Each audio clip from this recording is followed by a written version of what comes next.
our businesses and our business leaders, because by sharing that leading practice, we can move the dial much faster and in the right direction. Excuse the pun. The clout and the drive that organisations and businesses have is an extremely valuable asset to policymakers in Westminster.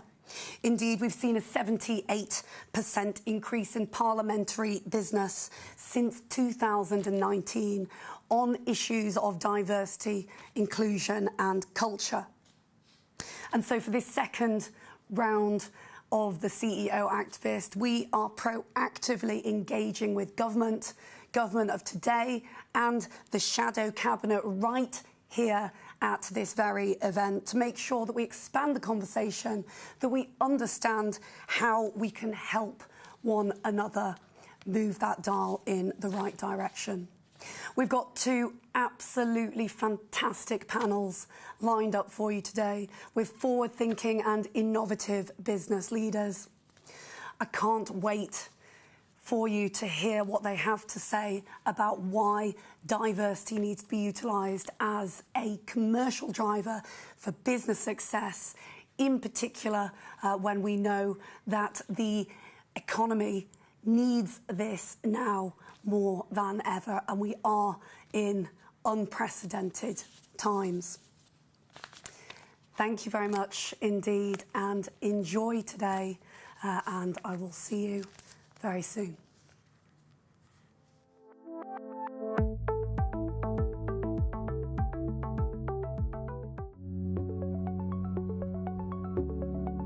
I'm delighted to announce our newest initiative, the CEO Activist Moving the Dial on Diversity Pledge. What is a CEO Activist? It's quite simple. There are allies, there are beacons, there are bosses, there are leaders who want to lean in and truly support, include and lead from the front of an organisation which is full of employees who can bring their whole and true authentic selves to work. They're the leaders who know inclusive and diverse workplaces are economically sound and make good, strong, strategic business sense. They're the leaders who want to make their world a better place now and for future generations of leaders to come.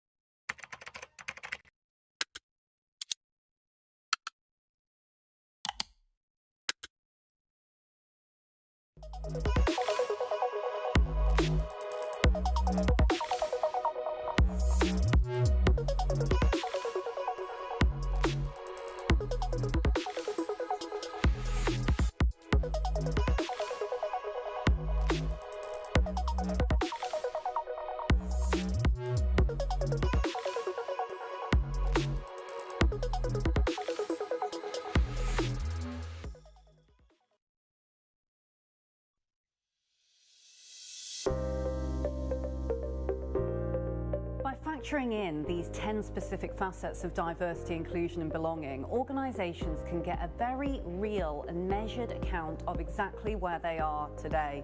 They can then look at the ways in which they can move their dials significantly forward by identifying the areas that need the most work and development. The 10 facets are important because it actually puts a framework around it that makes the industry have a better opportunity to manage it in both the UK and the United States. The diagnostics in the report help organisations benchmark it themselves against what the industry is doing, how they report, measure, but most importantly, take action on the findings across the report. It's useful data that, in my opinion, everybody who is responsible for culture should absolutely read. When I think about why people should take time to read yet another review, the reality is that you don't have to read this review in one. You can go in and out throughout the year, We won't solve diversity and inclusion and the barriers that's in place in organisations by one review. We will solve this by working on this over time, really investing in sustainable solutions. So you should take time to read the report, and I know there are many reports that cover the different characteristics.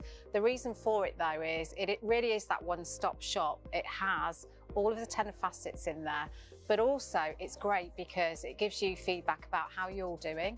There are fantastic case studies in there, and what I really find valuable is there are absolute nuggets of ideas that you can take and you can put them into your organisation. You can create a fantastic discussion in your organisation from all the insight that's in there, but through those ideas you can actually turn those conversations into action.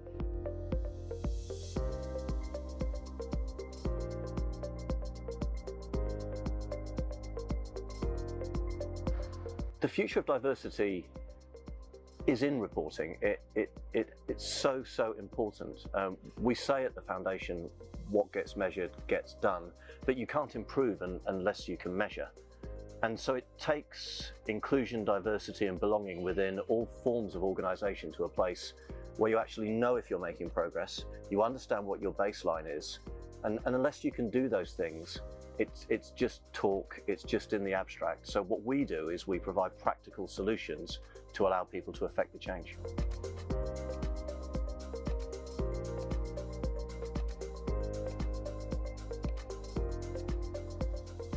Not only do you get a report on how you've scored as a business, that means that you can look at it and see where you're scoring well against other businesses or not so well, but it also then enables you to build a plan and actually really understand where there's opportunity. Apart from obviously being the right thing to do, inclusive cultures are absolutely differentiating against others. You know, the best high-performing cultures have a high degree of psychological safety and inclusion. And when you can bring a group of people with diverse backgrounds, experiences, beliefs, and they can come together and feel that they can be the very best version of themselves, it becomes really, really powerful. And that's when you get the most innovation, the best outcomes, and most of the statistics say that that's the case. We really encourage leaders to look at an approach which is based by scientific methodology as opposed to purely common sense. It is together that we can move the dial forward.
Welcome back. Diversity, inclusion, belonging, equity, all essential elements of an organisation's culture, and collectively, as we'll hear in today's discussions, a critical level for growth. Looking at the very recent seismic shift in the visibility of and commitment to diversity, inclusion and belonging is an increase in equity of corporate culture, and we need to accept the flexibility that this provides our businesses. Now, I've got a distinguished panel that's joining me here today. I'd like to welcome Andrew Feldman, Vice Chairman of Teneo, I knew I'd get that right, a global CEO advisory firm, and by Tevin Tobun, the CEO of the GV Group, a B2B logistics and technology group. Gentlemen, it's a pleasure to have you today. Thanks for being here. Thank you for having us. So let's jump straight into this. Why should British businesses care about having diverse voices in the boardroom? Is it as simple as your company needs to reflect the consumers and the audience that you serve? Andrew, why don't you kick us off? Well, that's a good start. That they should, the boardroom should reflect the community and the public that they serve. But actually, my experience of business is that, and indeed of politics, is that when the best decisions are made, when you have a group of people around the table who look at the problem or the conversation from different perspectives. And you tend to get the best answers when you have multiple different perspectives, whether that's skills, whether, you've got, your lawyers and your accountants and your bankers and your technicians around the table, or from experience. And experience is a multi-layered thing, but it's, the way in which you've gone through life and the things that you've seen and the things that you've understood. And that obviously, and the more diverse that experience, in my view, the better the decision-making process. I think for me, I think part of that question really is sometimes the issue. We should never be into a situation where we just think, okay, let's just get a bunch of people in just because it looks right. There's value in having a diverse group of staff, purely because they challenge the thinking.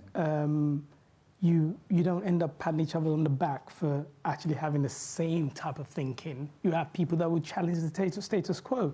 And I think that can only be good for business, can be good for corporation and organization. Having really varied thinking, having really different types of people in a room, and having a different flavor in how people think, for me, commercially, in terms of engagement, in terms of a forward-thinking business, those things are no longer just the right thing to do.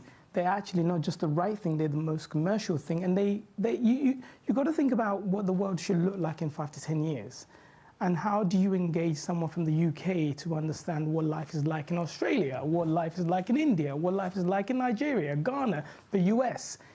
If you're not teaching people and engaging people on what that life should look like, how would they then be able to be future leaders? And that, for me, fundamentally, is the issue around, and that's why what CEO Activist stands for me, is an incredible thing.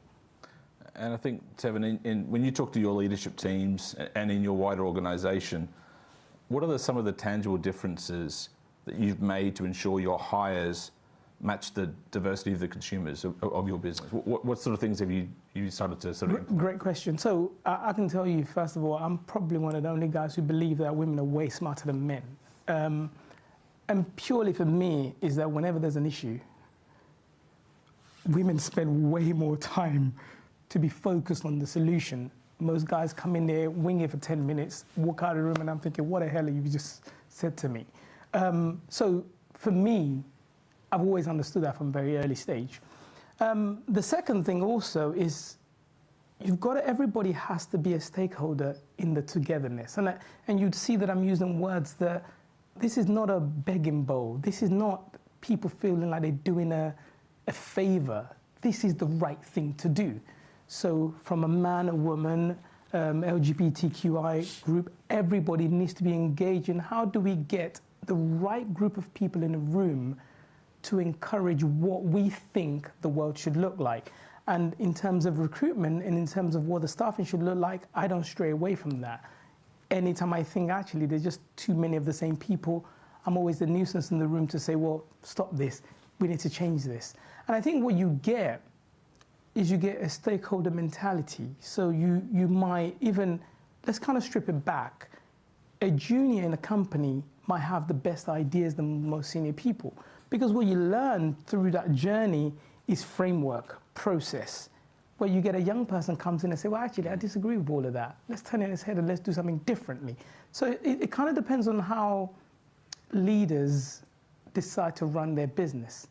But if you're trying to run a forward-thinking business, there is no doubt in my mind that true engagement across all groups has to be the right thing to do. And have you implemented more of sort of a horizontal organisation with depth to make sure that those voices are being heard, or?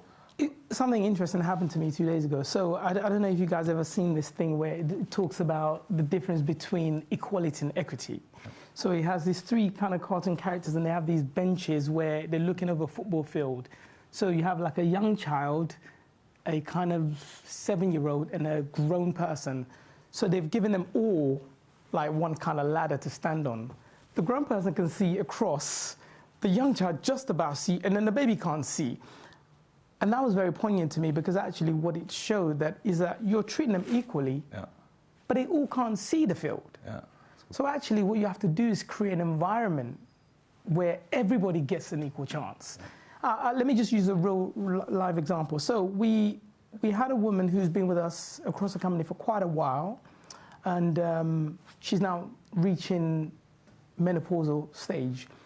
And she had a conversation with me.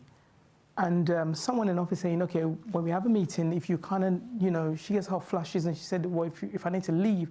And I said, no, we don't need to let you leave. We need to create an environment where you're not the only one leaving the room. So you might have set up a situation that fits and solves that problem because we're saying you can leave a meeting. But that's not what it's about, because actually leaving that meeting also isolates you, because you're the only one who has to leave the meeting. So we're now saying, well, actually, in these meetings, anyone who wants to leave at any given time, that's what we'll do. So you don't feel like the only one. And that, for me, is the equity, and how you create an environment where, whilst you're solving that problem, you then don't isolate that group. So in terms of looking at how we employ people, I get everybody to have a say. You have junior people, you have senior people. We're probably one of the only companies where you get interviewed by someone that you are maybe 2-3 times more senior. And if you don't impress them, you don't get the job, because it's as important for your line of your line managers to be impressed by you, but also the people that are going to believe in you. And that has to be a theme across how we employ. That makes sense. Andrew, we've seen the Conservative Party recently elect their 3rd female Prime Minister, and now we probably have the most diverse cabinet in history. What lessons do you think British business can learn from politics? I mean, it's interesting because it's the Conservative Party doing it, which wouldn't necessarily be what any of us would have thought 20 years ago. I think that my experience, I was involved in the party from 2005, a period of opposition where we realised that the party had to start to look and sound more like the country it was seeking to represent. And, it was Cameron's modernisation programme, but actually one of the big challenges was how do you attract different kinds of people to think about becoming a politician, to think about becoming an MP. And actually, we're conservative, so we thought, well, we don't do compulsion, we don't do coercion to get people to stand. We have to create the right conditions in which people feel welcome in the party. And a lot of effort was done on outreach in terms of groups reaching out to, diverse communities in the UK. We set up sort of, Conservative Friends of India and Pakistan and Bangladesh and Sri Lanka and and Nigeria and so on, and a huge number of groups, so that we got people from different communities engaged in politics. And then when we started selecting candidates, we created this thing called the A-list, where we said, we want people who aren't from traditional Conservative backgrounds to come forward, and then we're not going to force constituencies to select them, but we're going to prioritise those candidates. And in the end, the local association still made the choice, but we gave them a better choice, if you like, a better group to choose from.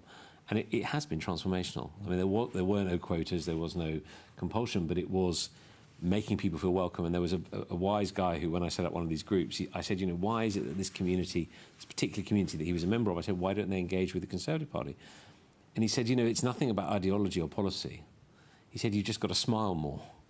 And when he said that to me, I thought, well, actually, you know, that's true. We probably just have to smile more. And as chairman, I made it my business to be on ZTV sort of more than I was on the BBC. And you know, just really being out and about and engaging made an enormous difference. And last thing I'd say is when Rishi Sunak became Prime Minister, I had a call with him and he said, you know, Andrew, you know, you won't remember this because you were sort of quite grand then and I was a new MP, but when I was selected in Richmond in Yorkshire, which was the safest Conservative seat in the country, without a big Asian population, actually, probably not very big Asian membership, I don't know exactly, but he phoned me and I phoned him and I said, when he was selected, I said, I'm really excited. I said, the fact that you could be selected in William Hague's seat, the safest seat in the country, no one really batted an eyelid at it, but for me, it showed how much the party had changed. Yeah. You know, now he's Prime Minister. So I think that for me, that was an important lesson, or two lessons. One is creating an environment, which is what you said, in which people feel welcome and comfortable, and without compulsion, but from the top, from the leadership of the business or the political party, demonstrating that this matters and that you take it seriously and you signal that to everyone else in the organisation. And I think it raises an important point, and Tevin, you mentioned this briefly around, you know, I think there are two approaches, right? There's the equality of outcome, which is to your point around quotas, and equality of opportunity. And I think you mentioned that briefly. There's two very distinct different paths. From your experiences, I think you've just talked about what you think is the right approach. But Tevin, you touched on it briefly, but it'd be good to get your perspective on it. I think we have to celebrate the fact that if you just kind of listen to Andrew's story, and then that person we're talking about has now become the Prime Minister of the United Kingdom. And that sometimes is the greatness the country has to offer. And I think sometimes we forget that. And the key sometimes is to constantly remind ourselves that I've been to many countries. I think there is something uniquely different about United Kingdom. I think there is the innate kind of possibility and the kind of optimism that people have for other people. And I think that's innate in us, but yet I think sometimes we forget that. So that story really describes this country where you've got an Asian guy who's then kind of got a safe seat and really has worked his way up to become the first citizen of the country. And for me, we always have to celebrate that, because actually that's the encouragement we need constantly to reassure that we're doing the right thing. So in answer to your question, I don't think it's not just, I mean, it's the Home Secretary, it's the Foreign Secretary. But absolutely, I mean, but all these stories are there. And I think if we have that story, if life is based on evidence, the evidence is actually these things are possible. Yeah. And I think we just need to celebrate that more, which actually encourages people, and we can have events like this and say, well, actually, you know what else do we need to do to push this type of thing forward? I'm incredibly positive and optimistic about it. I think it's partly a passage of time. So it was very hard to get people from minority communities in prominent role model positions. That's changed. Once you have the role models, then it inspires younger people to think that that's possible. I work with an organisation called Inter University, which specialises in getting people from less privileged backgrounds to have the opportunity to think about applying for university, from very diverse backgrounds. And one of the things that comes up again and again is when you meet these kids who are amazing, they always say the same thing to me, which is, it's simply at my, middle-class kids at their kitchen table, parents' friends are lawyers and doctors and accountants, journalists, they see the possibility.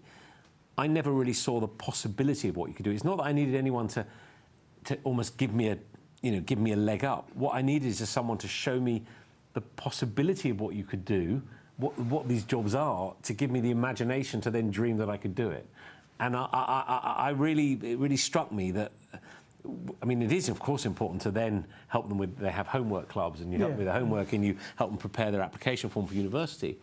But actually the starting point is what is a lawyer? How could I imagine what a lawyer is and what sort of person would be a lawyer and how I would think about going on that journey? And for me, that's a lot of it, and it does. I think it will accelerate now. I don't, not to be complacent, but I think once you have people in prominent leadership roles in business and politics and the professions there, then people can see that possibility. And again, I don't think you should be complacent. You have to keep creating those opportunities and creating that engagement. But I do feel like it's picking up speed in a way that I thought was unimaginable, if I'm honest, when in my 20s. You know, and I think it's a very different place already. I think the thing to the point you're making and not being complacent is a big point, because actually you can make so much strides and then you get complacent and we find ourselves back. But what's even more poignant is I'm on the board of Open University, so I'm very aware of that lack of role model. I didn't know. Well, yeah, I know. We have way Open more, University. we have way more in common than we think. But I think that possibility is a huge part, because you have to create an environment where someone feels that I can do this, I can achieve this, I can be this, because they're seeing other people like that. And I think so if you start to look at how your organization looks, the value that it transposes to the public, the kind of role model role that it plays for the future, is actually a bigger responsibility than we think it is. So that connection is quite. So I think maybe, I mean, I know this panel is meant to be on business, but I think I'll just touch on one last point around this topic. Is I think importantly, then, how do we avoid the politicization of inclusion and belonging that we've started to seep into the discussion, and this was more probably poignant in the US. And how do we make sure this conversation is planted in the centre of politics?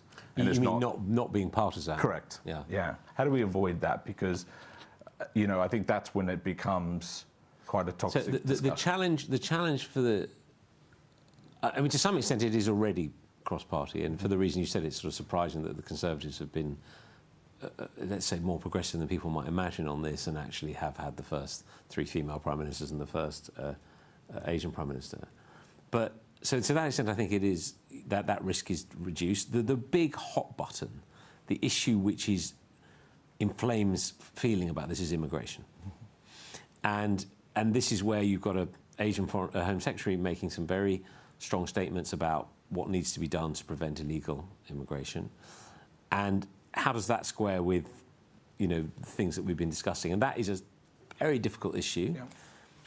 It's an issue that does need to be discussed, but it needs to be discussed in a rational way. And I think that's the hot button. That's where what you're describing, this sort of more adversarial language around diversity and inclusion, can arise. And so I think that's where we all need to be very measured and very careful. It clearly is. There is clearly a problem of large-scale illegal migration,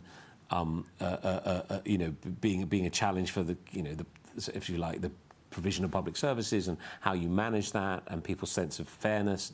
But nevertheless, our sort of values as a nation of being welcoming, asylum seekers and people in danger. And there, I think, is where temperance of approach and language and tone is unbelievably important for both parties to adopt.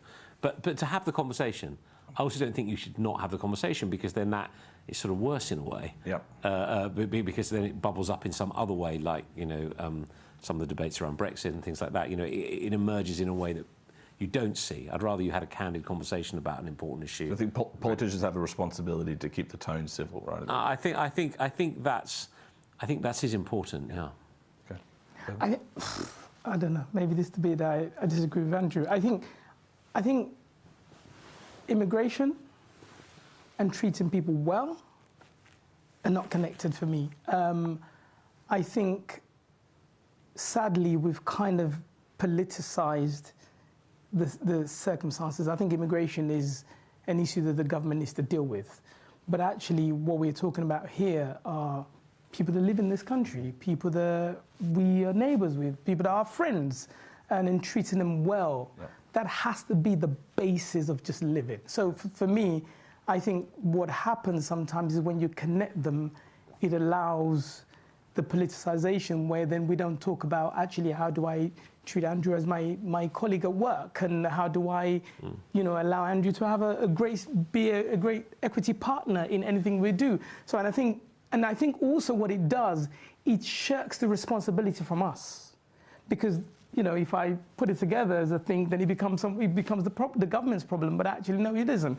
It is also my responsibility and everyone else's in this room to treat the next person the right way and include them in a way that they feel included in everything else that we think is the right thing to do. Don't misunderstand me. I'm not saying for one moment that isn't important. I'm making a slightly different point, which is you asked the question, in what way does this become like a party political issue?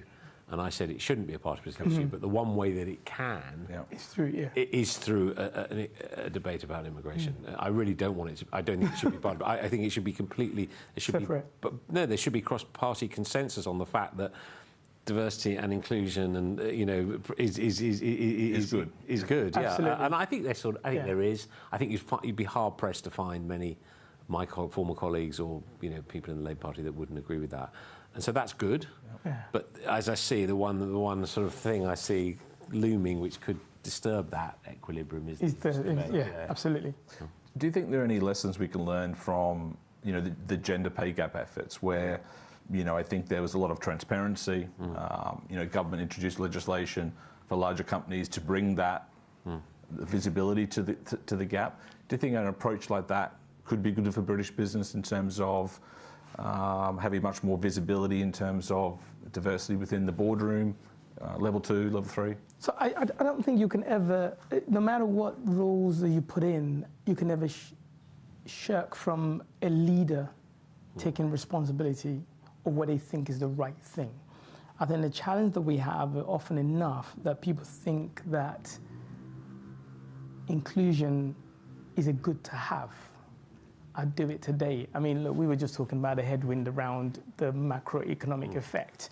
One of the things I thought about yesterday was thinking, well, actually, if you as a leader of a company are now trying to deal with all this headwind around just the macroeconomic effect that we're feeling globally, do you start to all of a sudden think, okay, you know what, mate, I can't do this for now. I've got to stabilize the business. Yep. It's a natural state to be in because, you think commercially getting the business right is the right thing. But actually, all you do is push your business back 10 years, 20 years. And I think balance in that has to be the direct responsibility of the leader. I think what government can do is help us accelerate those things very quickly by forcing people to do the right thing. But no matter how much you force me to do the right thing, I still also want to feel that I'm doing the right thing. So do you think the transparency then is important? I think it is. I think it would push people to do it, but I don't want that to be the thing that then just allows you to get all the paperwork right, and actually you don't fix the core. Andrew, what do you think? I guess, we advise a number of large companies that, and the bigger the company, the more the regulatory burden, if you like. Sure. And if you sort of read an annual report these days, and we all know the size of them, right? They're absolutely enormous. And they're more and more and more, which I worry sometimes no one reads, because there's so much material.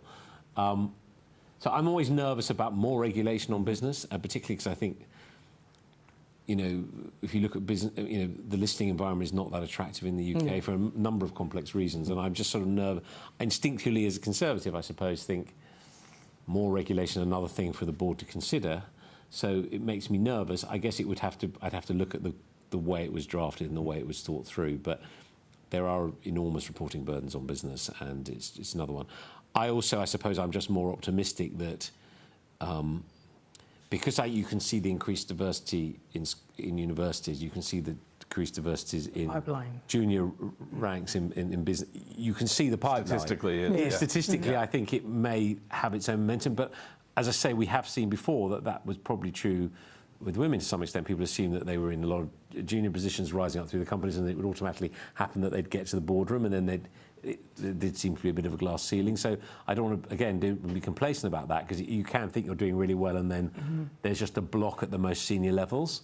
So I think it's something I would keep under review, and we'd have to sort of. So yes, I mean, as I say, I'm hesitant because of the amount of regulation already on business, but conscious that it can. So is it a better place than not to kind of maybe make, because I do accept that, because the last thing we need now is another 500 pages to kind of, but is it that actually does the government play an enabler role where it allows the ecosystem for these things to happen much quicker? Because at the moment it's incumbent on the leader to kind of do that. So I mean, in politics, I would say to you that you didn't need a quota and you didn't need transparency, but it's different because you're being elected, not appointed. Absolutely. And so, as the electorate changes and the attitudes of the electorate changes, so the opportunities change. So I accept that there's a difference. Yeah, I mean, I think in 3 or 4 weeks' time I'll be standing in this very spot here, doing the report to our team here around gender pay gap, and it's been a sort of a 5-year journey where. That sort of transparency across the teams, I think, was very much appreciated. I think that certainly the challenge is 1 or 2 movements here or there can really alter it. But I think certainly from the team here at Yahoo, I think they like it. They appreciate it. I think they do like it. Yeah. But I certainly think the complexity of that's sort of 2 variables. Yeah. There's a multitude of variables. Yeah. That probably make it a lot more complex. So fair points. And I think also it just makes everybody a stakeholder. Yeah. 100%. I think, Tevin, you mentioned this a little bit in some of your earlier comments, around how do we sort of avoid the risk of, when we talk about diversity and inclusion, that we're always looking for differences in people, right? If you look at, say, you talked about the British society, and I think why we've thrived is I think there's been such a strong social cohesion amongst many different nationalities who live just in London, for example. How do we avoid that becoming an issue within the workplace? Because I think where you're from, your cultural background, where you've grown up, and not that we're not supposed. These are not meant to be differences. This is about you appreciating the difference. If you kind of think where Americans are very different, is that there is that American dream, right? So there is that thing that sits. And everybody appreciates that first about them. I think it's just how you view people. If we are intended on viewing that difference as a separator, then by all means it would always be like that. And for me, the value is in that difference. So I think if we look into the value, the fundamental difference for me here is that I just don't ever want to be in a world where people think, oh, let me just get that guy to sit in this room because he'd be okay, I will tick a box. But actually, if you truly, intrinsically believe that that person has value, then by all means you should do whatever it takes to get them into that room, because they give you value back. You learn so much. Just the amount of things that I've learned from different people, it's about understanding differences, the culture, the things that make people tick, the things that, so I think we can't be obsessed about looking at what that difference is from a negative perspective. Is about looking at what actually tell me about. I've just learned something about data and data. Yep. in less than a second. Yeah. Do you see what I mean? And that's the most mundane thing. But actually, what it now reminds me of, if I meet an Australian and he says data, I think, oh God, of course. I suppose for the context, yes. But yeah, I let you tell it. Well, I was explaining that for 10 years it took me 10 years to stop saying, and I have to think about it, data, and 10 years of ribbing, and I now say data, and I find it very hard to say data. So. But that's a slight difference. That's what makes you very different to everybody, right? Well, I don't know how many other Australians are in here, but but actually it's an interesting fact to know. Yeah. And I think it's about how we embrace those things and looking at that from a very positive standpoint, that actually I could be, I get what's interesting about this. And I think it's about just appreciating those differences. Yeah. I think, obviously, Andrew, you talk to a lot of CEOs, and for those leaders who haven't sort of started to make this step change around embracing diversity, inclusion, equity, what would be, how would you advise them to sort of get going? What's the first thing that you would want them to start to do differently, think differently, to get them on this journey? So, I mean, the first thing to say is that they all do get it. The ones that I deal with are and advise, and I think overwhelmingly, particularly people, we do a lot with public companies, so overwhelmingly they're thinking about it and they're very conscious, which is very encouraging. If you came across someone that wasn't thinking about it, I think the simple thing is you have to look at yourself and say, why are we not, through our recruitment process, attracting people from diverse backgrounds? There's no shortage of diversity, if you like.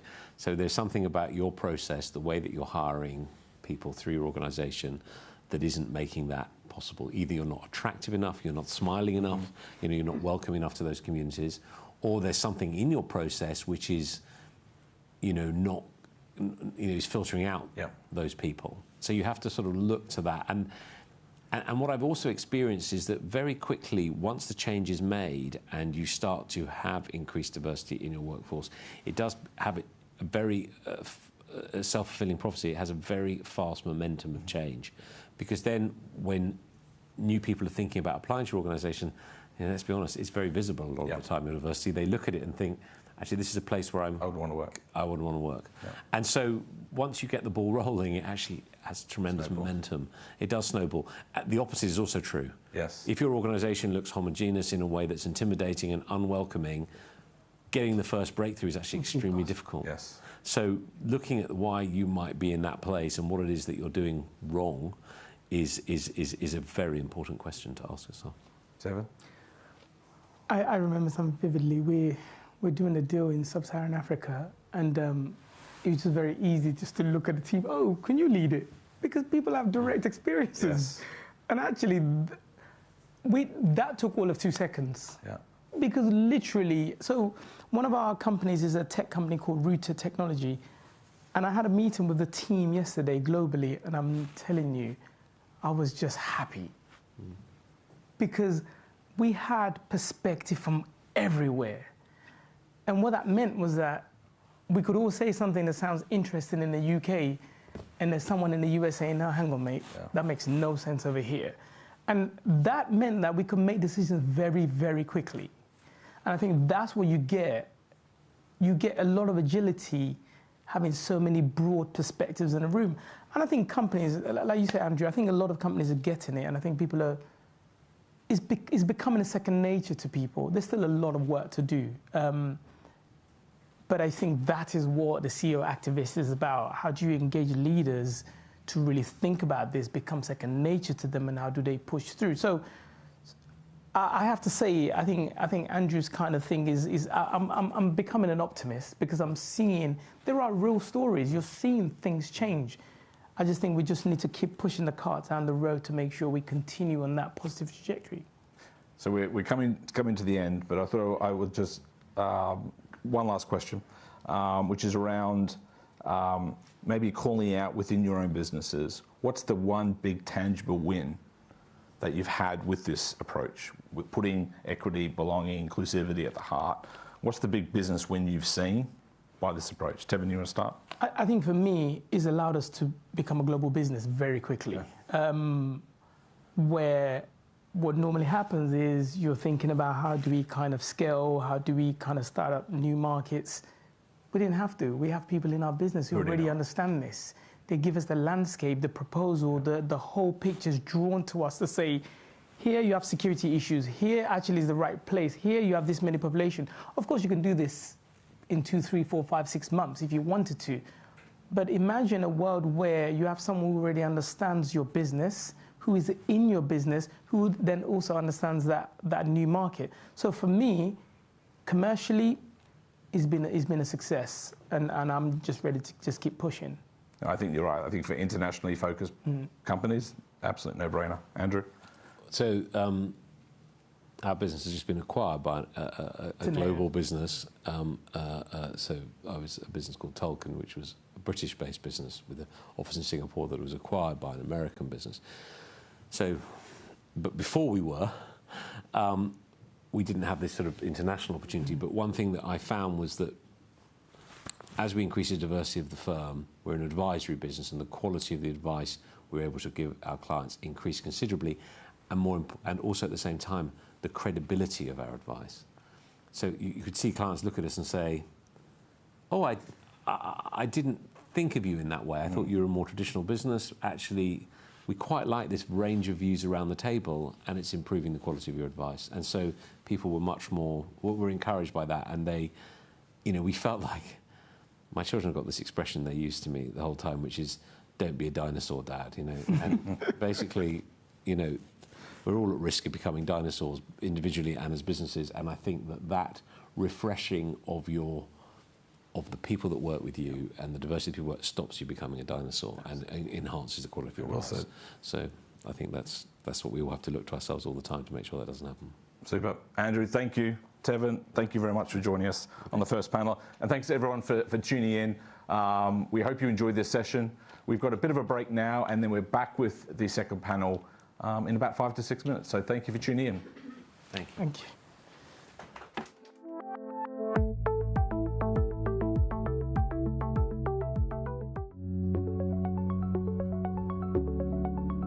Delighted to announce our newest initiative, the CEO Activist Moving the Dial on Diversity Pledge.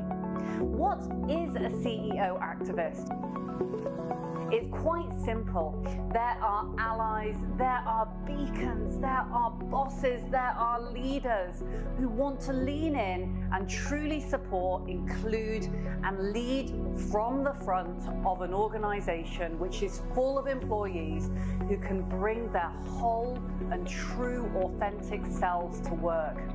They're the leaders who know inclusive and diverse workplaces are economically sound and make good, strong, strategic business sense.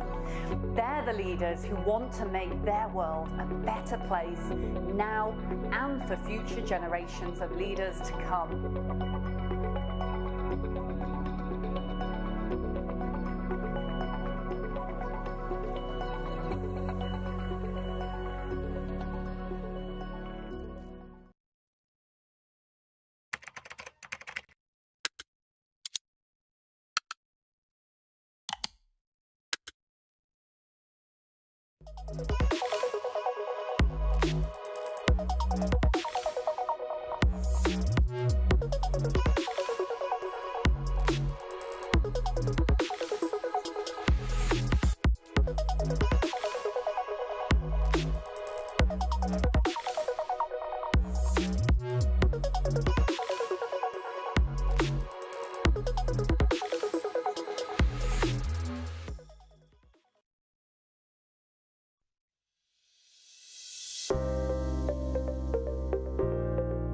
Factoring in these 10 specific facets of diversity, inclusion and belonging, organisations can get a very real and measured account of exactly where they are today. They can then look at the ways in which they can move their dials significantly forward by identifying the areas that need the most work and development. The 10 facets are important because it actually puts a framework around it that makes the industry have a better opportunity to manage it in both the UK and the United States. The diagnostics in the report help organisations benchmark it themselves against what the industry is doing, how they report, measure, but most importantly, take action on the findings across the report. It's useful data that, in my opinion, everybody who is responsible for culture should absolutely read. When I think about why people should take time to read yet another review, the reality is that you don't have to read this review in one. You can go in and out throughout the year. We won't solve diversity and inclusion and the barriers that's in place in organisations by one review. We will solve this by working on this over time, really investing in sustainable solutions. So you should take time to read the report, and I know there are many reports that cover the different characteristics. The reason for it though is it really is that one-stop shop. It has all of the 10 facets in there, but also it's great because it gives you feedback about how you're doing. There are fantastic case studies in there, and what I really find valuable is there are absolute nuggets of ideas that you can take and you can put them into your organisation. You can create a fantastic discussion in your organisation from all the insights that's in there, but through those ideas you can actually turn those conversations into action.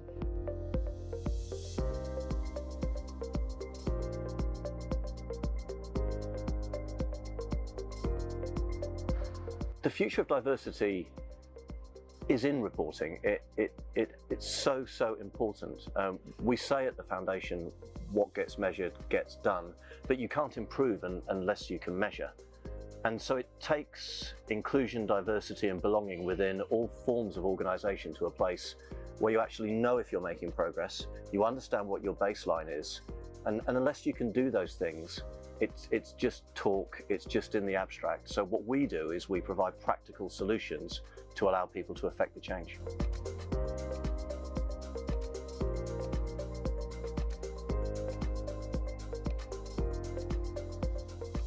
Not only do you get a report on how you've scored as a business, that means that you can look at it and see where you're scoring well against other businesses or not so well, but it also then enables you to build a plan and actually really understand where there's opportunity. Apart from obviously being the right thing to do, inclusive cultures are absolutely differentiating against others. You know, the best high-performing cultures have a high degree of psychological safety and inclusion. And when you can bring a group of people with diverse backgrounds, experiences, beliefs, and they can come together and feel that they can be the very best version of themselves, it becomes really, really powerful. And that's when you get the most innovation, the best outcomes, and most of the statistics say that that's the case. We really encourage leaders to look at an approach which is based by scientific methodology as opposed to purely common sense. It is together that we can move the dial forward.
Hello, can you hear me? Perfect. Hello and welcome back to the CEO Activist Council Pledge, and we are joined by two absolutely fantastic panellists for our next session. So amid the nationwide worry of a cost of living crisis and the unanimity is few on very few things, but economic growth, renewal and prosperity is absolutely one of them. Creating a diverse and inclusive business is one of the most powerful commercial levers that both business and government need to be considering when it comes to driving forth better business and also better for our wider societies. I'm joined by two exceptional, powerful women on the Yahoo stage with me today. Their names are Jessamy Baird, Managing Director and Country Lead for Sanofi, and Yasmin Qureshi MP and Labour Leader for Bolton and Equality Minister in addition. Shadow Minister. Shadow Equalities Minister.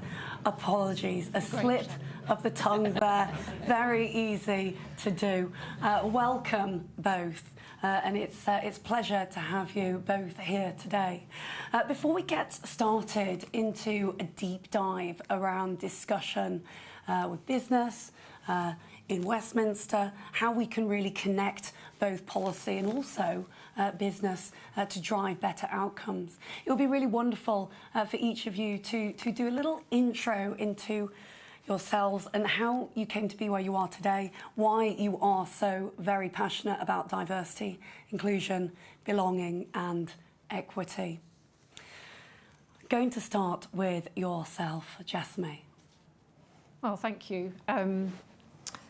I mean, we were interested to note that we're asked to do a little bit about ourselves. I'm really happy to, but the gentlemen before us weren't. So I think one of the reasons we're happy to share is about how these journeys, I think before us, the panellists talk so eloquently about pathways and seeing yourselves in senior roles. So I think it's about sharing that understanding so people can feel that they can also move through their careers and achieve things that they want to achieve. So I was always passionate about healthcare. I was always going to work at health right from a really very young age, but wasn't quite so good at doing the exams, so didn't get into med school. I did get into university where I studied health service research and health economics, and subsequently left university with a degree, but also with a child. So I had a baby as I left university, as my mother said, "Oh, thank God you got your degree." What it meant was I started my career as a single mum working, and I did have that choice at the beginning. You know, do you stay as a parent, or do you actually make that decision to work? And because as a single parent, you generally have to work absolutely full time to make ends meet. So I worked as a single parent, and I think that has always made me very conscious as I've worked through my career. I say to my daughter, who's 30 next month, she's one of the reasons I got here, because it doesn't half make you focus when you've got to get back, pick someone up, do the others' roles that are in your life. But it's made me very conscious also of the trade-offs people are always having to make in terms of their work-life balance. And now with really progressive parental leave, we have 14 weeks paternity leave, for example, and changes to the mindset. I think there are trade-offs people are making every day in their work-life balance and their family life. So I think it's having an understanding of that, and how does then creating a flexible working environment actually mean people can have lives that they feel are fulfilling, and they're doing the right things for their children, for their family, for their special others. Quite often they're dogs, actually, and it seems to me since COVID. But also, how can they have the flexibility to give all of themselves to their work when they're there and feel completely comfortable and included when they are there? So that's a little bit of a start of my personal journey, as you asked. And call me Jess, by the way, it's much easier. Yes, thank you ever so much indeed. And I think there's a whole number of us who can really relate to, you know, the challenges, but the joys of parenthood. And so talking of the flexible working bill, Yasmin, coming across to yourself. Okay. So my background is perhaps similar to many people in my kind of age group and sort of background. I came to the UK when I was aged 9, barely able to speak a word of English. I went to school, and in those days there was no special classes put on for people who came from other countries to learn. So you just had to learn the language and pick up things as you go along.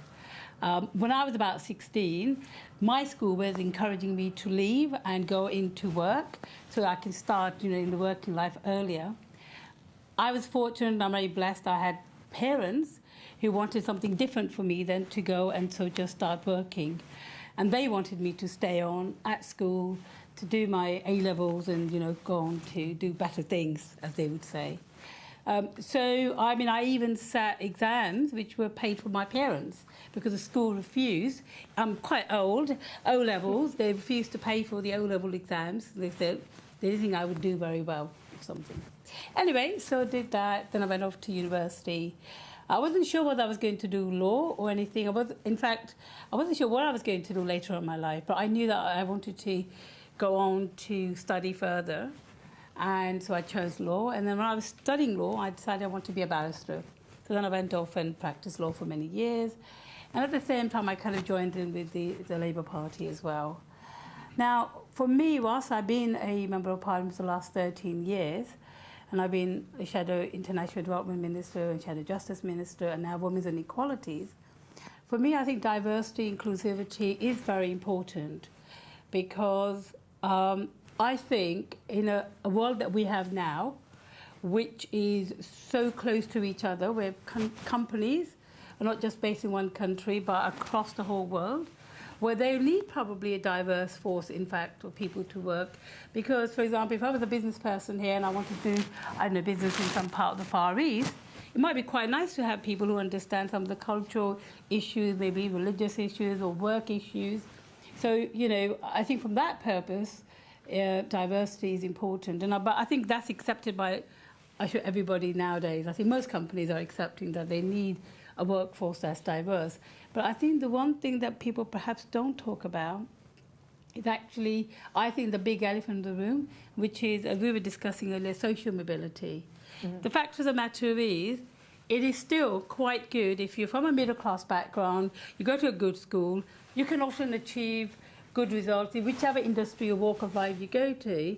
The problem is for those people who are from what I would call, not just working, but from poor economic backgrounds, from schools which are perhaps not the most encouraging, whereas earlier Andrew was saying where at the dinner table you don't have barristers, lawyers, engineers and doctors to talk to, but you actually don't have anyone who could tell you to go towards a particular direction. So for me, I think social mobility perhaps is like the biggest barrier for people. But of course, workplace challenges arise, and maybe I'll touch on the flexible working bit later, or do you want me to talk about that now, my private member's bill on flexible working? Well, let's definitely dive deep into that shortly. But what I will say is I absolutely love and appreciate that you've both shared a little about your personal stories and how you came to be where you are today. Likewise with myself. I'm Chinese, I was adopted by white British parents. I'm dyslexic, I'm a millennial, I'm proud to say, just thereabouts, makes me feel slightly younger. But the point is diversity means so many different things to different people. You mentioned social mobility there. It's an area which is ultimately, it's invisible. It's closing that opportunity, but that opportunity gap, I should say. And you know, we heard in the last panel a lot about role models. And you know, I often say at Dial, the team and I like to say that this is just about real models as much as it is role models, those who have not only walked the walk, but now they deserve to talk the talk in the positions that they are in right now. So let's kickstart the conversation around the role that we think government can play when it comes to driving diversity, inclusion, belonging and equity. And perhaps we can touch here on the flexible working bill, because this is really something that is key if we're to be able to successfully see this both in business and in government. Okay, so as you know, the first piece of equality legislation was in 1970. Barbara Castle introduced it about the Equal Pay Act. And as a result of it, subsequently, there has been legislation. And whilst I understand that a lot of businesses don't like regulations, I think sometimes government laws and rules can be helpful and encourage businesses to hopefully to adapt to systems. So at the moment we have, for example, you have to declare about the pay gap, but what no company has to do, except on a voluntary basis, is keep or publish data about ethnicity and things of that nature, which I think is quite important. In terms of, as you mentioned, there's been changes of being able to have paid leave when you are, maternity leaves and paternity leaves. But there was still an issue about issue of flexibility, which can benefit everyone. Now, I would say that I've been I'm very fortunate that in my job, there are parts where I have to be in Parliament, where we got to vote, or a select committee, but there's quite a lot of my work which I can juggle around and change times. And that's really been very important for me in the last 7, 8 years, because I was the main carer for my mum for many years. Then after she passed away, about a year later, my brother, and caring for him. So when you're juggling hospital appointments, seeing doctors, sorting out things, you need that flexibility. Now, as I said, I'm very fortunate as a Member of Parliament, I was able to do that, because you're more or less responsible for yourself. But I can imagine, and I say this sincerely, had I not been an MP, I would have probably had to leave my job unless I had an employer who could understand that and not be able to continue. So we have a system in Parliament. We have the public bills, which are the main government bills, and then you have something called the private members' bill, which individual MPs can try to table. And there's a ballot every year. You put your name forward, and they draw the ballots. And if you're number up to 12, then you have a good chance of getting a bill through. So I was number 9, I think, and I wanted to introduce the flexible working bill. Now, what it does is it changes the situation which is currently. At this moment in time, you have to be working for an employer, I think, for 26 weeks before you can make a request for them to consider, and also that you can make one application a year. What my bill would do, and we've had first reading in the House of Commons and the second reading as well, and committee has gone into the House of Lords. We hope in June, July, it will be actually receive royal assent. But what this bill will do is it gives you a day one right to ask for flexible working. You can have 2 rights. And a big change from the previous to now is, in the old days, you had to explain why you working flexible would benefit your employer. Whereas this time, what you have to do is the employer has to explain why they can't give you a flexible working. Now, I know this might send shudders up some employers and, thinking, oh, my God, we have to explain. But I think it's because the idea is to make employees think about thinking out of the box and whether, why they can't give somebody flexible working. So they're going to explain why you can't have flexible working. But just to kind of reassure all businesses, if employers say, no, you can't have flexible working, there's nothing the employees can do. You can't take them to industrial tribunals or anything like that. So again, it's a kind of instrument to help people to think and to bring. And you say working with government. So I'm an opposition MP, and I was working with government civil servants from the Department of the then Department of These, and working with civil servants and the ministers. Now, it's important that in my bill I had to make some compromises. I wanted to put a couple of other things in, like employers should advertise this flexible working, but the department was saying that's not going to be very realistic, because they had engaged with businesses as well, as they do, And they'd heard representation from businesses as well about these things. So there was a compromise reached.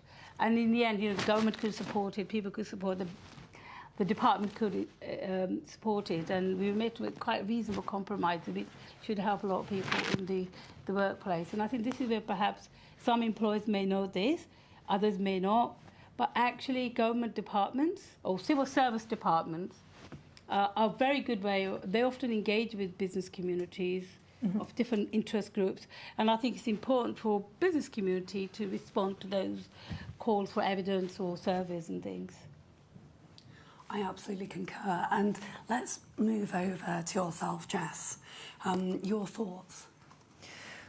Well, I think I think the regulation, you know, it's good that you're passionate, and I think probably different businesses operate different ways, but certainly within our organisation, it's a hugely flexible organisation, and in particular in enabling people to ensure, as I said, that their work life can fit in with their broader work-life balance.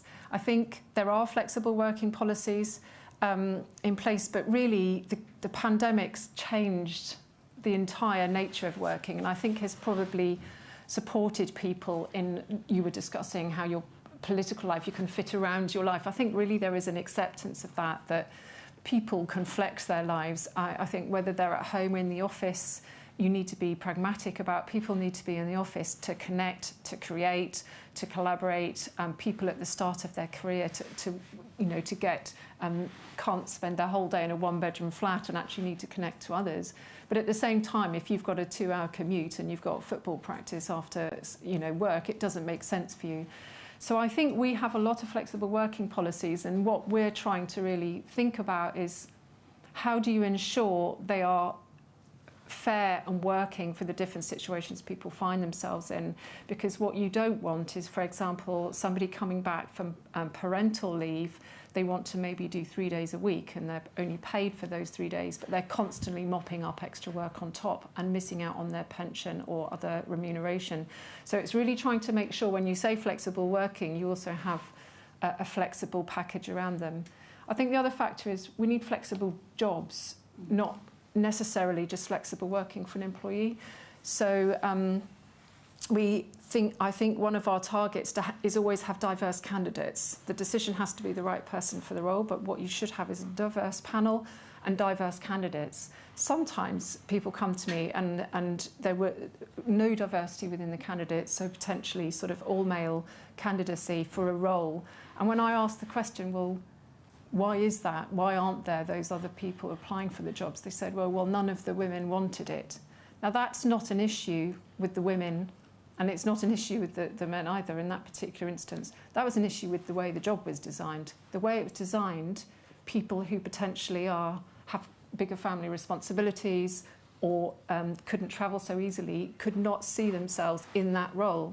So then you need to change the role, and that's where I think really industry and competing is making sure their roles are flexible and not just their working policies.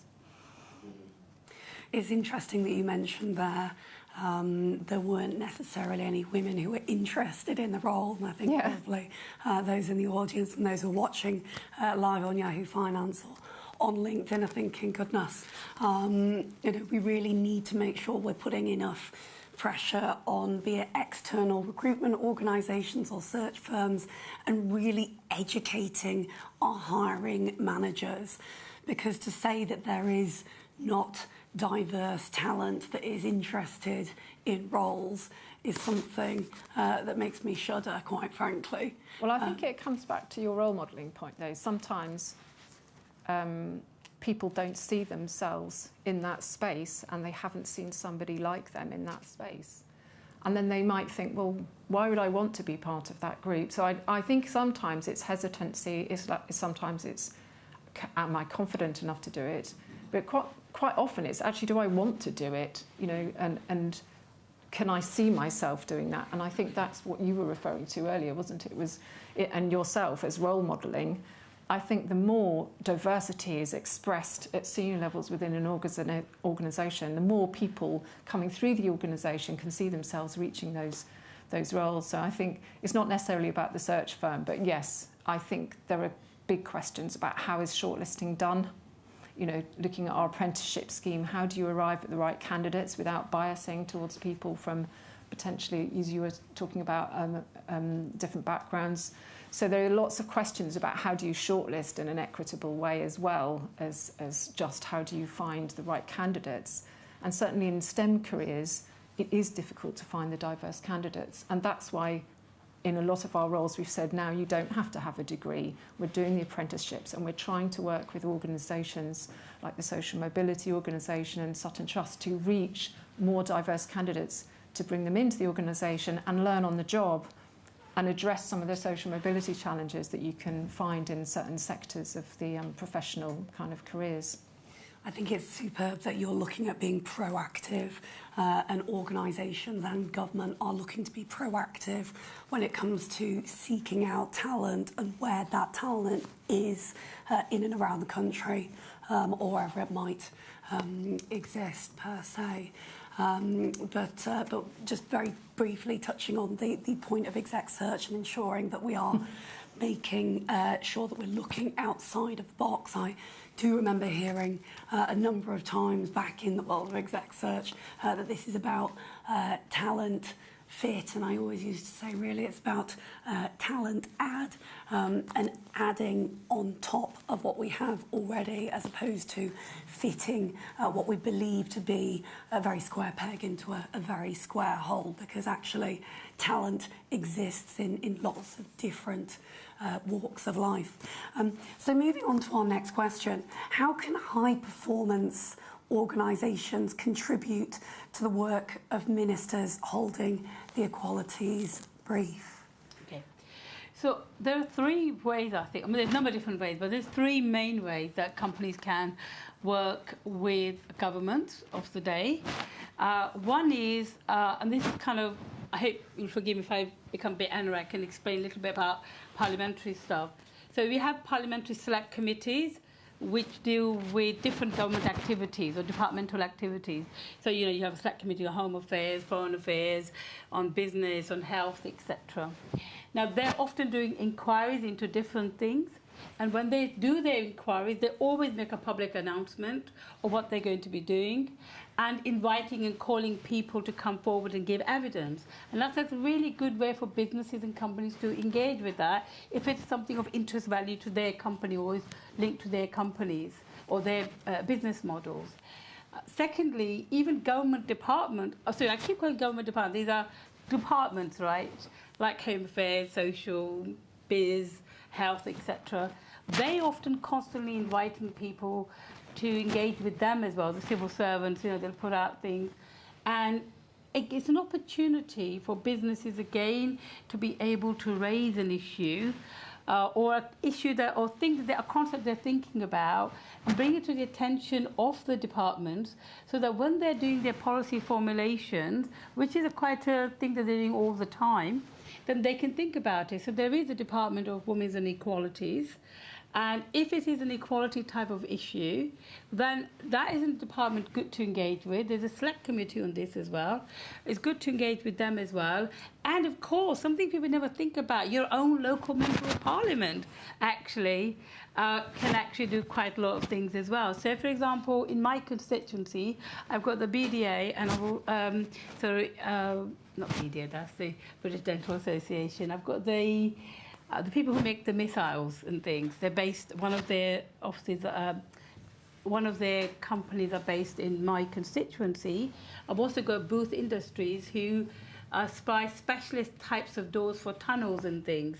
Now, we've got high-speed 2 going on and issues about that. So recently, I visited them, and they were saying that, look, we're a supply chain company, and we want HS2 to work so we can supply those companies. So I said, fine. So the first opportunity I had in Parliament, I talked about the fact that we need to get HS2 going and we need to get the supply chains working. And I mentioned about Booth Industries as a company that builds things that would be relevant to HS2. Or the ballistic people, the missile people, about if they want the opportunities. So I think often companies don't think about this, but actually even engaging your own local member of parliament, because I tell you something, all of us want investment and businesses to come in and create jobs in our constituency. So if I always reach out to companies in my constituency, and they about what can I do? You know, can I raise this question for you? Can I write a letter to a minister or prime minister or somebody to raise this issue? And I think perhaps some companies, just perhaps they think it's all very complicated, or you know, or something is sort of too technical. But actually, there's lots that they can do and input into government activities and business activities. That's really super to know. And those who are tuning in, of course, some really great lessons there to know. It is far simpler, as you say, than it seems. Jess, coming to yourself now with any further thoughts, especially from a business point of view with Sanofi. Well, I suppose we're in healthcare, and I think the life science sector in the UK in particular is very, very connected into Her Majesty's government. So His Majesty's government, sorry. So I mean, we spend really very significant amounts of our time discussing life science sector and what's needed to continue to invest in the UK. And in fact, Wes Streeting has been, and Jonathan Reynolds from the Shadow groups have also been very, very connected with the industry. I think possibly the question is more, do we have those conversations about broader topics, such as yourself discussing equalities or flexible working? And I think sustainability is the kind of topic also that is a very big conversation for our sector. Health, actually, sector generally has a huge carbon footprint, and the production of, we've got very significant commitments in that space.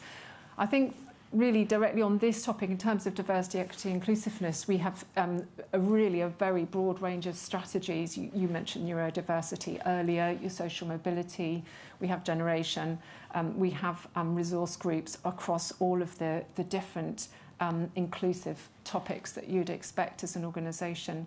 But in terms of policy, I suppose you have the gender pay gap. You mentioned earlier the data. We are trying to collect the data here in the UK on protected characteristics of our staff, but that is people's individual right, and it's not necessarily, you're not allowed to collect it in the same way in other markets. So it's something the UK actually, people can opt in, and we have around a third of our workforce currently. But the thing about gender is it's very easy to measure. Well, it has been. And other areas are less visible. So, there are hidden disabilities, or you talked about neurodiversity. One of my kids has also got dyslexia. And I think there are factors around people's lives that are not visible, and they're not that easy to count. So I don't think they're so easy to create regulation for. I mentioned apprentices, and the reason I did is because it's one thing to get people into senior roles, which are often where the metrics are, but it's quite a different thing to change the future of your workforce right from the roots up. And only by getting a really diverse workforce in, right through the organisation, can you then have real diverse leadership. And I wonder if there is more to be done in this space, because we have the apprenticeship levy, which is a very is very welcome. But as an organisation, I know that I've struggled to find how can I connect.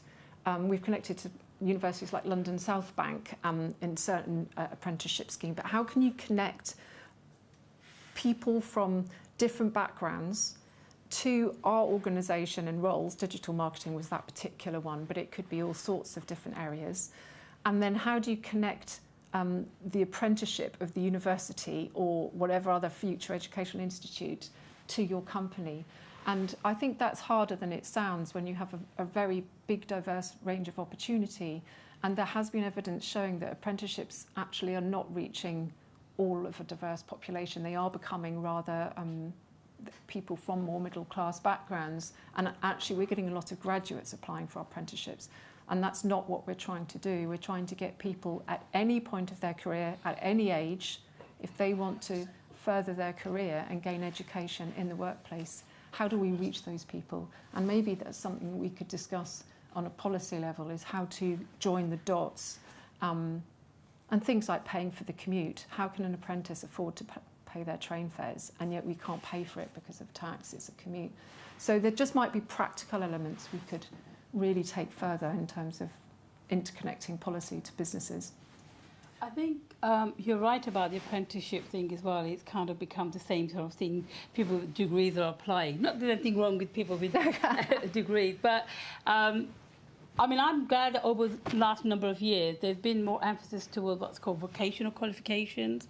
But even then, there's been some changes in NVQs and BTECs and others, and practical kind of diplomas. Now, I think this is where perhaps there could be more work with the Department of Education, who can sort of perhaps have more they can give qualifications which recognise practical skills, which could lead to people going on to become apprentices. Yeah. I know that there are a lot of incentives now being created.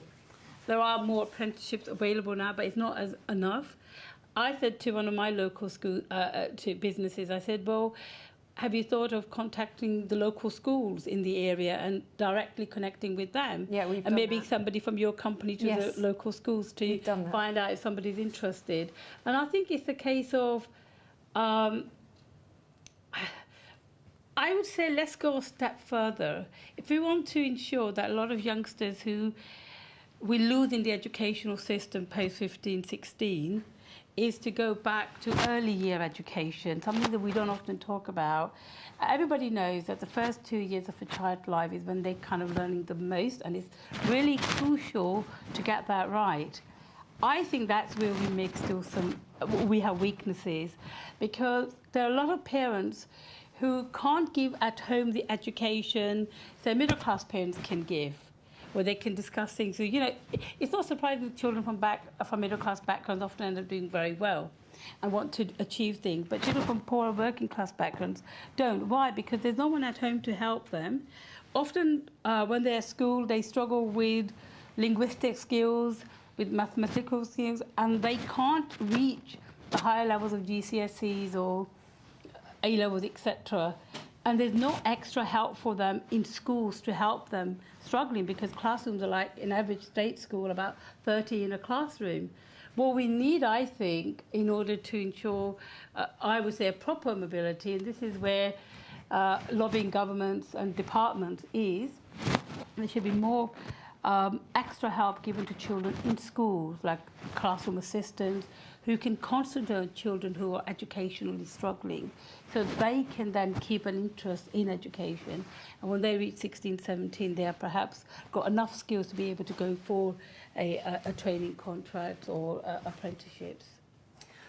Conscious of time, but just picking up on what you said, early intervention clearly is one of the most powerful opportunities to enable diversity, inclusion, belonging, equity at those early formative years. My husband and I have just had a little baby boy, he's 10 months old, and one of the things for us is knowing that he grow up in a world where ultimately he feels he's able to belong, and that he has some of those early educational lessons that perhaps some of us didn't have when we were at school. Final thoughts from you both before we cut to go to the break on what businesses, business leaders, government leaders and society can do. They're going to do one thing and they're going to take one thing away from today's session. What would it be? So for me, it would be to business leaders is please do think out of the box when you're recruiting people. It's correct about certain jobs, like if you, a doctor, you need certain qualifications, or if you are an engineer, you may need certain qualifications. But there's quite a lot of jobs where you don't need a specific, even a degree or a specific types of thing. And there are a lot of really, really able people out there who don't come through the conventional system. And it was what Andrew was talking earlier about, how, there's lots of talent that is trying to create that environment to allow those people to come in. And I just want to say, honestly, there's a lot of people out there who don't fit into the traditional box, but really, really able people, and businesses are losing out on those great talents. I agree completely. I think for me, one of my colleagues from Sanofi, Nicole Farmer, was always hugely passionate about this topic, and hugely energetic as well.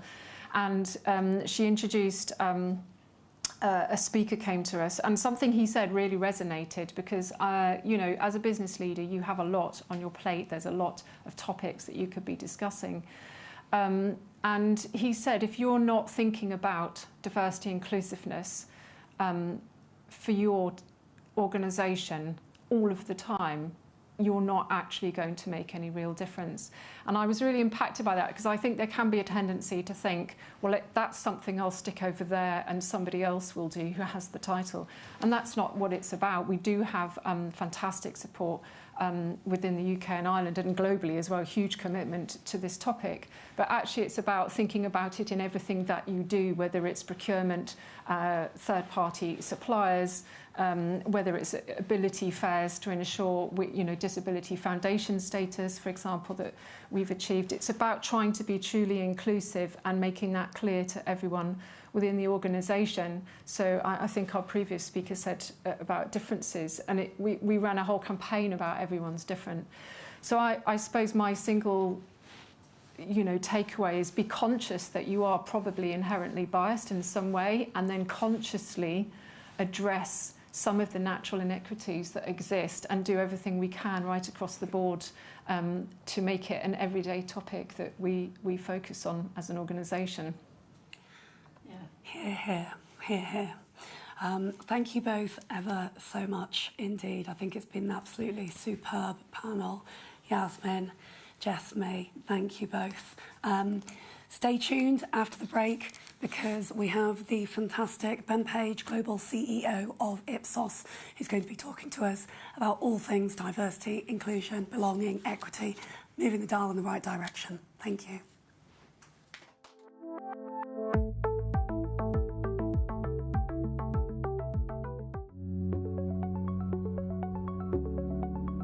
Delighted to announce our newest initiative, the CEO Activist Moving the Dial on Diversity Pledge.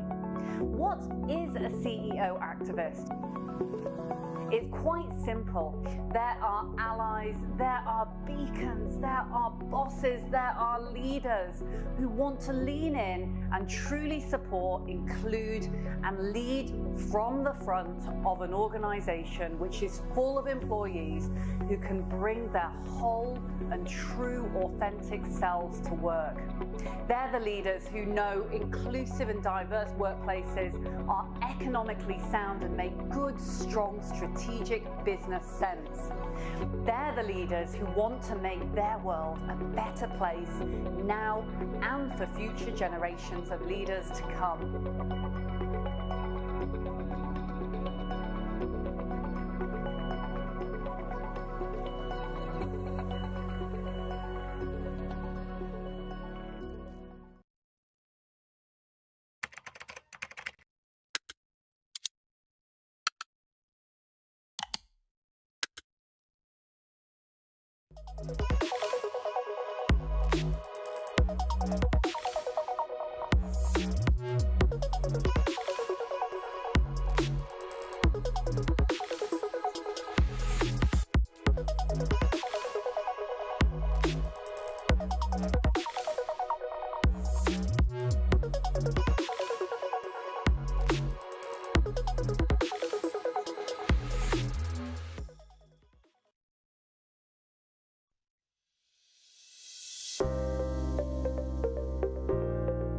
Factoring in these 10 specific facets of diversity, inclusion and belonging, organisations can get a very real and measured account of exactly where they are today. They can then look at the ways in which they can move their dials significantly forward by identifying the areas that need the most work and development. The 10 facets are important because it actually puts a framework around it that makes the industry have a better opportunity to manage it in both the UK and the United States. The diagnostics in the report help organisations benchmark it themselves against what the industry is doing, how they report, measure, but most importantly, take action on the findings across the report. It's useful data that, in my opinion, everybody who is responsible for culture should absolutely read. When I think about why people should take time to read yet another review, the reality is that you don't have to read this review in one. You can go in and out throughout the year. We won't solve diversity and inclusion and the barriers that's in place in organisations by one review. We will solve this by working on this over time, really investing in sustainable solutions. So you should take time to read the report, and I know there are many reports that cover the different characteristics. The reason for it though is it really is that one-stop shop. It has all of the 10 facets in there, but also it's great because it gives you feedback about how you're doing. There are fantastic case studies in there, and what I really find valuable is there are absolute nuggets of ideas that you can take and you can put them into your organisation. You can create a fantastic discussion in your organisation from all the insight that's in there, but through those ideas you can actually turn those conversations into action.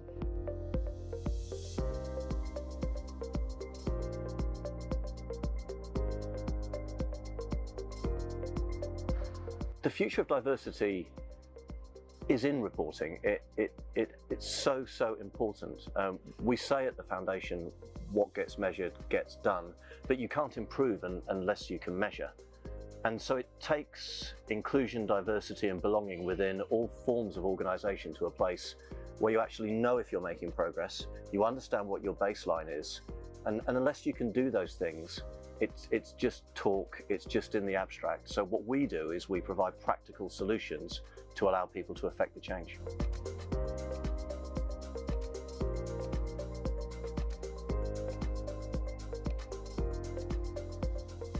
Not only do you get a report on how you've scored as a business, that means that you can look at it and see where you're scoring well against other businesses or not so well, but it also then enables you to build a plan and actually really understand where there's opportunity. Apart from obviously being the right thing to do, inclusive cultures are absolutely differentiating against others. You know, the best high-performing cultures have a high degree of psychological safety and inclusion. And when you can bring a group of people with diverse backgrounds, experiences, beliefs, and they can come together and feel that they can be the very best version of themselves, it becomes really, really powerful. And that's when you get the most innovation, the best outcomes, and most of the statistics say that that's the case. We really encourage leaders to look at an approach which is based by scientific methodology as opposed to purely common sense.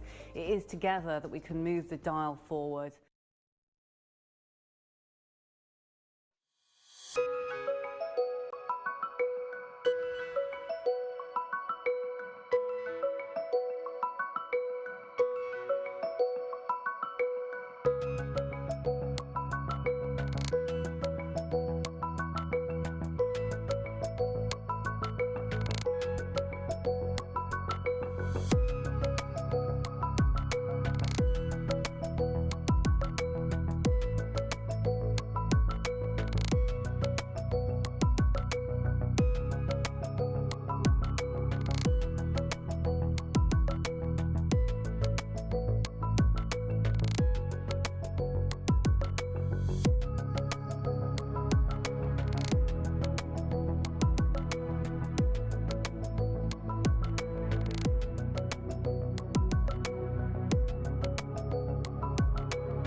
Hello, my name is Ben Page. I'm the Global Chief Executive of IPSOS. We're one of the largest research companies in the world. We're in 120 countries. I've just come back from a tour of Wuhan in China, Shanghai, Seoul in Korea, and Tokyo in Japan, just as an example of the breadth of places that we cover. And I want to talk today as a member of the CEO Activist Council about why diversity matters. Because I think we're actually, in some ways, on the brink of a revolution. Because often diversity can be regarded as something that is politically correct, an issue that's a moral issue. It's about social justice, but nothing to do with performance or innovation. It's often debated, actually, sometimes in quite vague terms by people on both sides of the woke debate or in their own echo chamber who are using it as an argument about something else. What I'd like to talk about today is actually that our concept of diversity might be fundamentally defective, and we might not appreciate just how very important it is. So I don't want to talk about why diversity matters from a point of view of morality, even though public expectations of brands are rising inexorably, we can see that, even though there are more demands for transparency about how business operates, both in terms of the environment, but also in terms of what it's doing on social issues and inside the companies themselves. I don't want to talk about that, despite all of the attention. I don't want to talk about why our own research at IPSOS shows that the brands and businesses that are strongest at empathy, at really understanding consumers in their totality, not just as people who buy things, but also as parents, as voters, as citizens, as human beings, tend to be the brands that perform best, the brands that understand the context in which people are living, rather than just thinking of themselves as a market for something. So I don't want to talk about that. I don't want to talk about the massive and very slow-moving inequalities in our societies where our businesses operate, and sometimes inside our businesses. And all of that is dramatic enough. Now, I don't want to talk about that. Instead, I would like to talk about why diversity matters for better business. I would like to talk about why diversity in its broadest sense matters, and why it can, being really thinking about it, actually saves lives. Now, if you don't believe me, you can go to one of the large language machine learning models like ChatGPT-4, which on the way here, I typed into my laptop, why diversity matters in business. And ChatGPT-4 gives me 4 reasons. Improved decision-making and problem-solving. We'll come to that. That's number 1. Number 2, enhanced creativity and innovation. Diverse workforce is more likely to generate unique and creative ideas.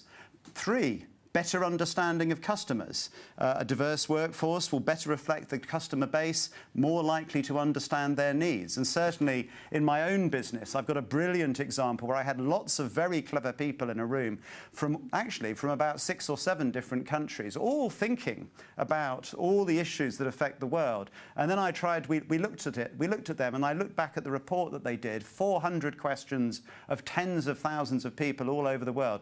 They'd tried to cover absolutely everything that mattered, and one thing was missing.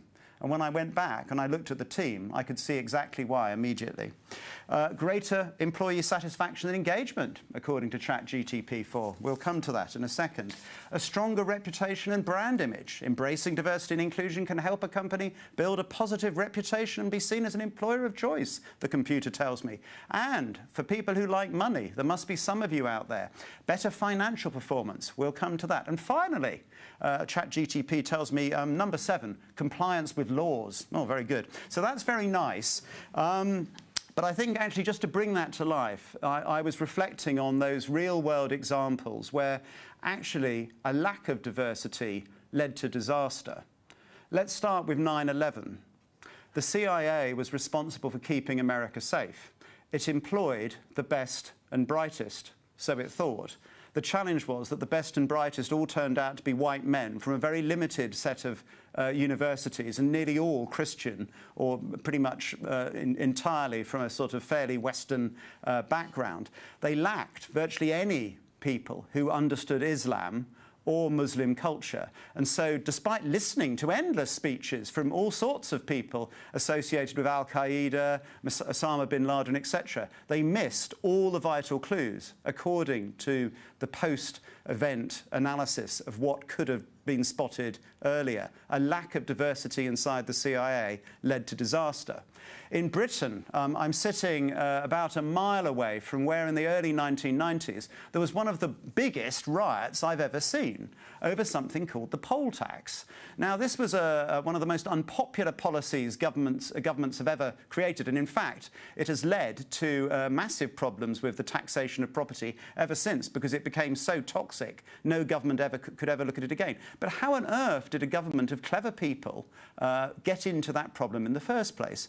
All the people involved in that policy pretty much were very affluent, very public school educated, most of them, and they just couldn't see the likely problem in what it was going to do to ordinary people. So, of course, to them it was fine. It was like Tony Blair when he talked about introducing a policy on antisocial behaviour that would involve, as soon as you did anything naughty on Saturday night in the West End, another mile over there, the police would grab you and take you to a cash point and extract 100 quid from your account. What Tony Blair failed to understand is that not everybody, most of the thugs that he was thinking about back in 2000, wouldn't even have 100 quid in their account to give to the police in the first place. I mean, so again, this complete lack of empathy, a complete lack of comprehension. The town in Sweden where the snow ploughs were designed to make sure that the roads for the men who drove to work were cleared early in the morning. So because the men designing the road clearing scheme of snow prioritised cars for people going to work, because of course you would,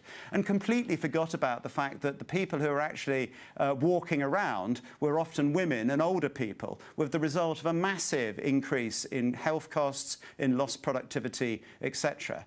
So again, a complete failure to sort of think about things. And generally, in my world, Philip Tetlock's work, looking at the accuracy of predictions, has proved time and time again that more diverse teams with different backgrounds are much more likely to be accurate than a group of very clever people sitting together in what, largely white people, educated in the classical universities, sitting together in Washington, New York, London or Paris.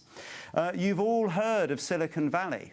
The world epicenter of tech. What you probably haven't heard of is Route 128 in Boston. And this was the original valley for technology back in the 1960s. Somehow it got, and companies like DEC got completely blown away by companies like Apple in Silicon Valley. What was the difference between these two routes? In Silicon Valley, there was an amazing ecosystem of people talking to each other, people from all over the world. Look at the profile of the heads of some of the world's largest tech companies today. They're no longer all white men. But the big difference was back down on Route 128, these enormous world-beating companies at the time didn't really talk to anybody. Very, very secular, very, very homogenous, failed to see the change that was coming. Silicon Valley, despite Silicon Bank's little problems, has probably got a few more things in it yet.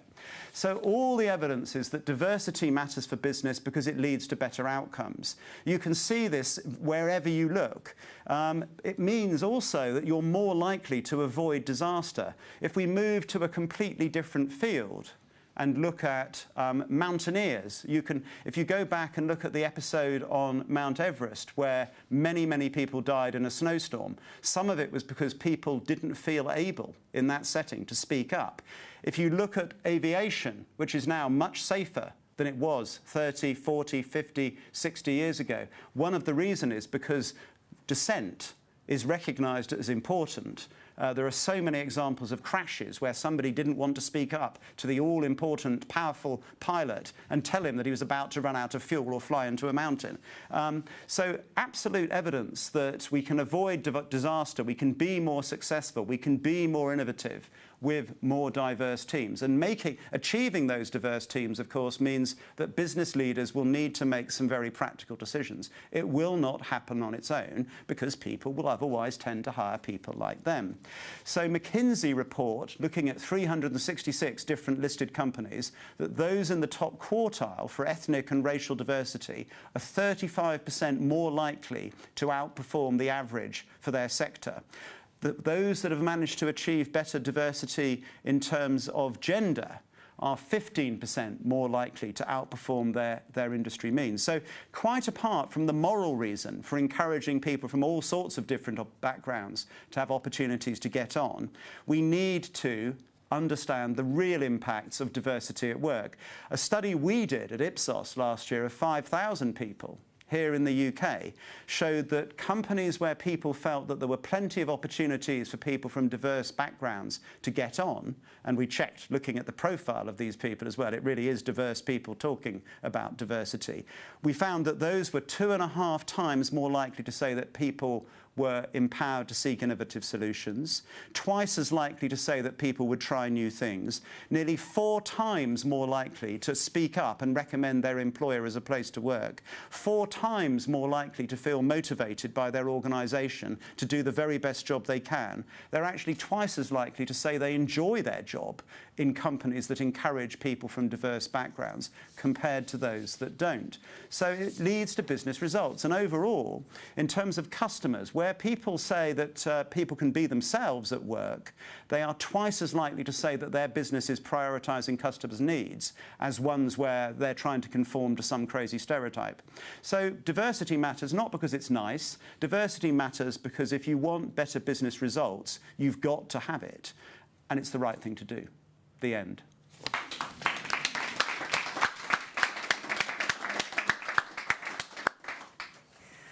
Ben, thank you so much as ever. That was absolutely on point, and I think that we can all agree diversity equals better business sense, far beyond the moral case.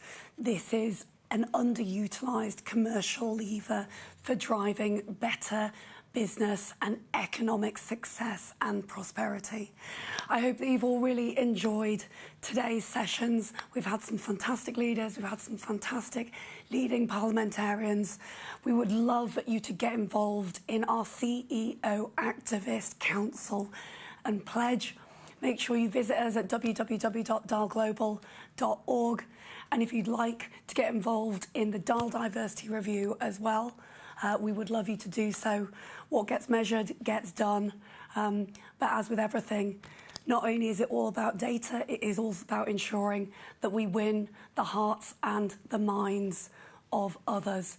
The two go hand in hand and are critically important. My name is Layla Mackenzie-Dellis, I'm the founder and CEO of DAL Global.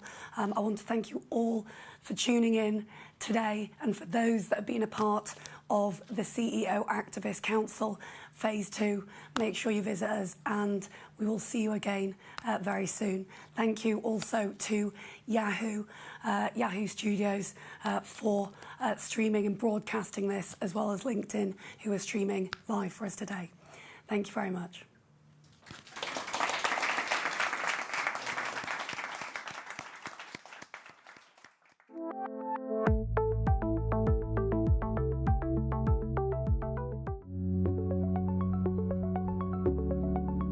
Delighted to announce our newest initiative, the CEO Activist Moving the Dial on Diversity Pledge. What is a CEO Activist? It's quite simple. There are allies, there are beacons, there are bosses, there are leaders who want to lean in and truly support, include and lead from the front of an organisation which is full of employees who can bring their whole and true authentic selves to work. They're the leaders who know inclusive and diverse workplaces are economically sound and make good, strong, strategic business sense. They're the leaders who want to make their world a better place now and for future generations of leaders to come.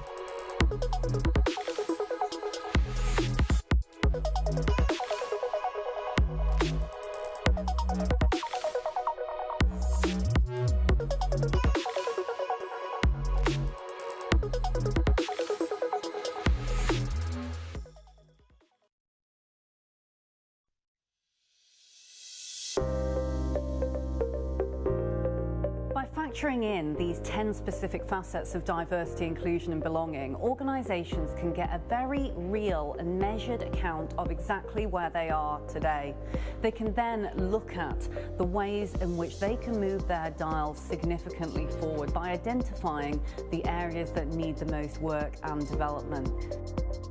The 10 facets are important because it actually puts a framework around it that makes the industry have a better opportunity to manage it in both the UK and the United States. The diagnostics in the report help organisations benchmark it themselves against what the industry is doing, how they report, measure, but most importantly, take action on the findings across the report. It's useful data that, in my opinion, everybody who is responsible for culture should absolutely read. When I think about why people should take time to read yet another review, the reality is that you don't have to read this review in one. You can go in and out throughout the year. We won't solve diversity and inclusion and the barriers that's in place in organisations by one review.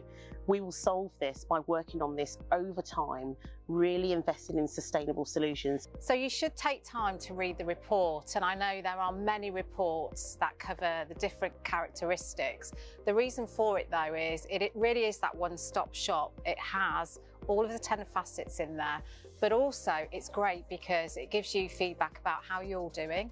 There are fantastic case studies in there, and what I really find valuable is there are absolute nuggets of ideas that you can take and you can put them into your organisation. You can create a fantastic discussion in your organisation from all the insight that's in there, but through those ideas you can actually turn those conversations into action.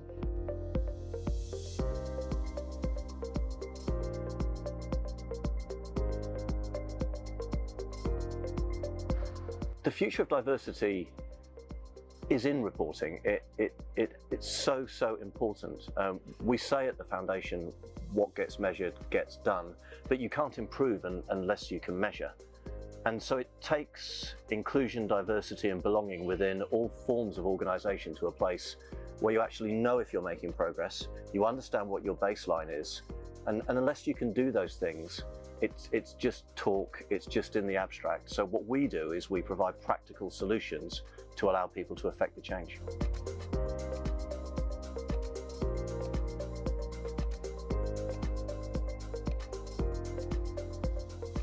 Not only do you get a report on how you've scored as a business, that means that you can look at it and see where you're scoring well against other businesses or not so well, but it also then enables you to build a plan and actually really understand where there's opportunity.